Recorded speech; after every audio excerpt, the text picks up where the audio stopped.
Boker Tov, good morning. We continue with our 3-minute daily dose of Torah. Looking at the departure of Avraham and at God's command, the Torah tells us that after God places before Avraham the call, Vayelech Avram kasher diber elav Adonai, Vayelech itolot. Avraham went as God had spoken with him, and Lot went with him. And we're told how old he is. Avram ben chamesh shanim v'shivim shana b'tzitom Haran. Avram was 75 years old when he left. Vayikach Avram, next pasuk. Vayikach Avram et Sarai ishto, v'et Lo ben achiv. He took Sarai his wife and Lot his nephew. V'et kol rechusham asher rachashu, and all of the possessions which they had made their possessions from. Ve'et hanefesh asher asu b'Charan, and the people that they made in Haran. They headed towards Canaan. They came to Canaan. That phrase, et hanefesh asher asu b'Charan, how should we interpret that phrase? Rav Saadia Gaon says it means we talked about other property, rechusham asher rachashu. So here we're talking about people who they have acquired, servants that they have acquired. That was the world in which they lived. You acquired servants. And that is indeed how Rashi also reads it in the second interpretation. We're talking about slaves and servants and maidservants who they have acquired.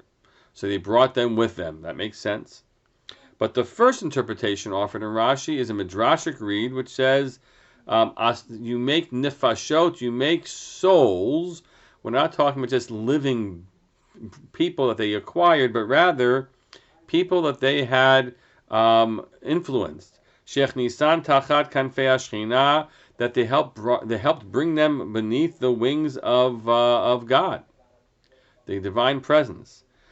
Avram and Sarai had begun to influence people before they made their way to Eretz Yisrael, already asserting their, and teaching their beliefs about monotheism. Avraham megayeret hanashim, Sarah megayeret hanashim. Avram was converting the men, Sarah converting the women. And then it says, Umaleh katuv, alehem katuv ki ilu asaum. So the Torah says as if they created them. It's as if they created them because they brought them under the divine wings. I have to tell you, this is a complicated Rashi for me. I used to have a difficult time when I was involved more in outreach work, and especially when we're dealing with youth programming and helping bring kids who weren't involved in Judaism into to an experience of Judaism. And you often would hear people say about young people who they helped bring towards Frumkeit, that I made them from, and I hated that phrase. You didn't make them anything.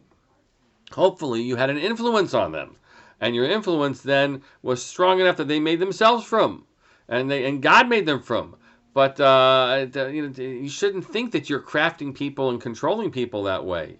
So their language is presumably taken from this midrashic read about Avraham. But Abraham's the power of his influence, and of Sarah, I can understand it was almost as if they made them. For the rest of us, I would much rather we have the anava and the humility to say that I was honored to play a role, an influential role in someone's life, and the decisions that they made or the decisions that they made along with God too. Go out and influence people in a positive way today and all days. Have a great day.